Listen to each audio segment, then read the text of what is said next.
ನಮಸ್ಕಾರ ರೀ, ಎಲ್ಲರೂ ಹೇಗಿದ್ದೀರಾ?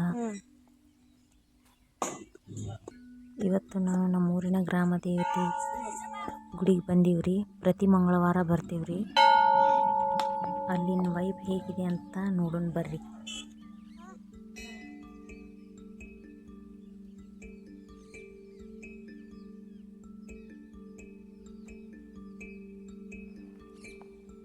ಏನಪ್ಪ ಈಕಿ ಗುಡಿ ತೋರಿಸ್ತೀನಿ ಅಂತ ಹಳೆ ಫೋಟೋ ತೋರಿಸ್ತಾಳ ಅಂತ ಅನ್ನಕ್ಕೆ ಹೋಗ್ಬೇಡ್ರಿ. ಈ ಹಳೆ ಫೋಟೋ ಮೊದಲು ನಮ್ಮ ಗ್ರಾಮ ದೇವಿ ಓಂಕಾರೇಶ್ವರಿದು ಹಳೆ ಗುಡಿ ರೀ. ಇದನ್ನು ತೆಗೆದು ಹೊಸ ಗುಡಿ ನಿರ್ಮಾಣ ಮಾಡ್ಯಾರಿ. ಈಗ ನಿರ್ಮಾಣ ಮಾಡೇನೆ ಮತ್ತೆ 2-3 ವರ್ಷ ಆಯ್ತು ರೀ. ಈ ಗುಡಿ ಮೇಲೆ ನಮಗೆ ಭಾಳ ಅವಿನಾಭಾವ ಸಂಬಂಧ ಐತ್ರಿ.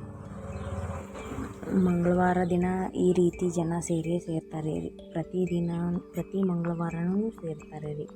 ಈ ಗುಡಿ ದೇವಿಯ ಮಹಾತ್ಮೆ ಭಾಳ ರೀ. ಈಗ ನಾವು ಈ ಕೆಳಗೆ ಹೊಂಟೇವಲ್ರಿ, ಇದು ದೇವಿ ಮೊದಲು ಹಳೆ ಗುಡಿ ಇತ್ತಲ್ರಿ, ಆಗ ಮೂಲ ಸ್ಥಳನ ರೀ. ತೆಳಗಿರೋದೇ ಮೂಲ ಸ್ಥಳ ರೀ.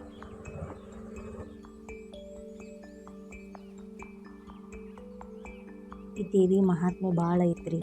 ಮತ್ತು ನಂಗೆ ಹಳೆ ಗುಡಿ ಮೇಲೆ ಭಾಳ ಅಂದ್ರೆ ಭಾಳ ಅವಿನಾಭಾವ ಸಂಬಂಧ ರೀ. ಯಾಕಂದರೆ ನಮ್ಮ ಮದುವೆಯಾಗಿ ಹೊಸದಾಗಿ ಬಂದಾಗ ರೀ, ಈ ಊರಿಗೆ ಬಂದಾಗ ರೀ, ದೇವಿ ದರ್ಶನ ಪಡೆದದ್ದು ಆ ಹಳೆ ಗುಡಿಯಾಗ ರೀ.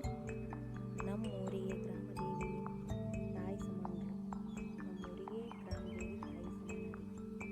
ಹಳೆ ಗುಡಿಯನ್ನು ಬದಲಿಸಿ ಹೊಸ ಗುಡಿ ಕಟ್ಟಿಸಿದ್ರು. ಇಲ್ಲಿನ ದೇವಿ ಶಕ್ತಿ ಮಹಾತ್ಮೆ ಮಾತ್ರ ಭಾಳ ಅಚಲವಾಗೈತಿ.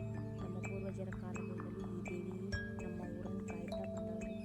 ಇಂಥ ಶಕ್ತಿಶಾಲಿ ದೇವಿಯ ದರ್ಶನ ಪಡೆಯುವುದು ನಮ್ಮ ಭಾಗ್ಯ.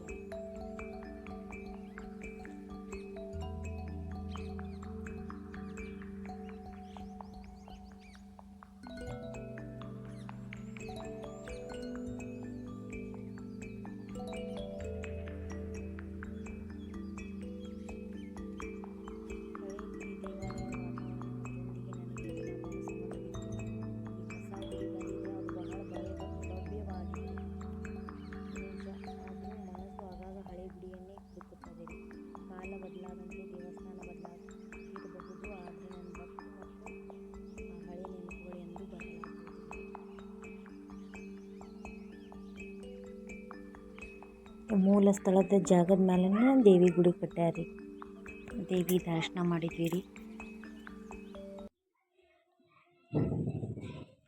ಹಾಗೆ ಒಂದು ಸ್ವಲ್ಪ ಹೊತ್ತು ಕೂತ್ಕೊಂಡ್ವಿ ರೀ. ಜನರು ಹಾಗೆ ಬರತ್ತಿದ್ದರ್ರಿ. ಇದು ಸಂಜೆ ವೇಳೆ ರೀ, ಮತ್ತು ಬೆಳಗ್ಗೆನೂ ಅಲ್ಲ ರೀ.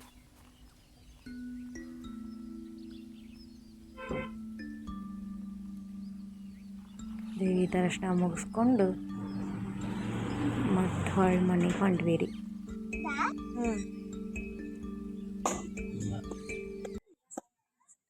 ಇದೇ ರೀತಿ ಸಪೋರ್ಟ್ ಮಾಡಿರಿ, ಸಬ್ಸ್ಕ್ರೈಬ್ ಮಾಡಿರಿ, ಲೈಕ್ ಮಾಡಿರಿ.